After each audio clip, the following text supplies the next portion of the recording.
रवीना के दो बच्चे थे। वो एक बड़ी कंपनी में काम करती थी। उसके ऑफिस जाने के बाद उसकी सास उसके बच्चों को संभाला करती, लेकिन रवीना को इसकी कोई कदर नहीं थी। एक दिन रवीना अपनी माँ से फोन पर कहती है, मम्मी क्या बताऊं, मेरी सास तो बिल्कुल अच्छी नहीं है। वो समझती नहीं है कि मुझे कितना काम करना पड़ता है। एक तो ऑफिस तक का लंबा सफर और फिर 9 घंटे लगातार काम। बैठे बैठे तो मेरी पीठ अकड़ जाती है।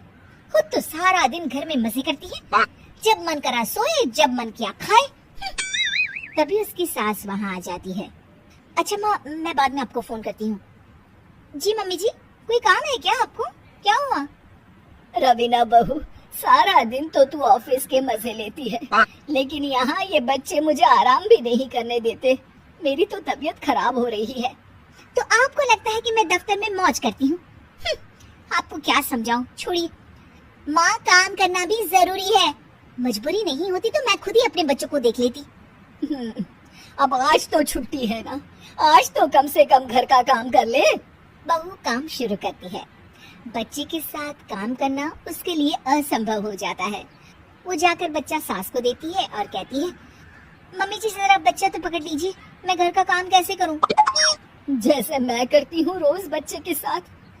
तुझे बताऊं तो तू सोचती है कि कोई बड़ा काम तो है नहीं, बच्चा तो सोता रहता है। अब देख लिया। खैर, बस मैं यही तुझे समझाना चाहती थी। ला, बच्चा मुझे दे और काम कर। बहू मुंह बनाकर वहां से चली जाती है। वो मन में सोचती है, बात तो सही है, बच्चे के साथ घर का काम करना असंभव है।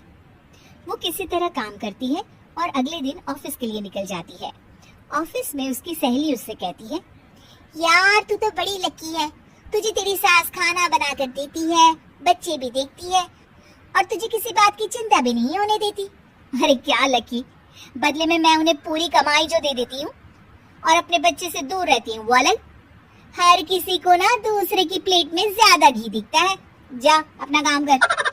अरे फिर भी ये तो है, यहाँ हमारे बच्चे को मैं क्रैश में छोड़ती हूँ, हर पल डर लगा रहता है कि क्या कर रहा होगा। खैर चल, मुझे क्या। बहू घर आती है तो देखती है कि उसकी सास उसके बच्चे को बड़े ही प्यार से खिला रही होती है। वो माँ को देखकर खुश हो जाता है। बहू मन में सोचती है कि बात तो सही है, सासू माँ सारा दिन काम करती है, मैं ऑफिस से आकर भी काम नहीं करती हूँ। वो सास के पास जाती है और कहती है, माँ जी थक गई आप? और क्या, सारा दिन चक्कर घीनी की तरह पूरे घर में घूमती रहती हूँ और अब उम्र भी नहीं रही। लेकिन चल तू बता, क्या हुआ, कुछ काम है क्या?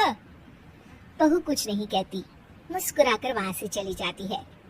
लेकिन अगले दिन सुबह सुबह बहू सास से पहले उठकर उन्हें चाय देती है। अरे आज सूरज कहाँ से उगा है, तू पहले उठ गई? चल अच्छा किया, मरने से पहले तेरे हाथ की चाय तो पी ली। चलो अब चलकर किचन में लगूं। माँ जी, आपको आज से काम करने की जरूरत नहीं है। काम करने की जरूरत नहीं है मतलब? क्या तू करेगी आज से सारा काम? इतने अच्छे तो हमारे नसीब नहीं है भाई। नहीं माँ जी, मैं नहीं करूँगी, ना ही आप करेंगी, बल्कि ये करेगी। तभी वहाँ एक काम वाली बाई आ जाती है। ये कौन है बहू? माँ जी, ये नौकरानी है और आज से सारा काम यही करेगी। मुझे माफ कर दीजिए माँ जी, मैं नहीं समझ पाई कि आप थक जाती हैं। आज से आप सिर्फ आराम करिए और मुन्ने के साथ खेलिए। और सास बहू बच्चे के साथ खेलने लग जाते हैं।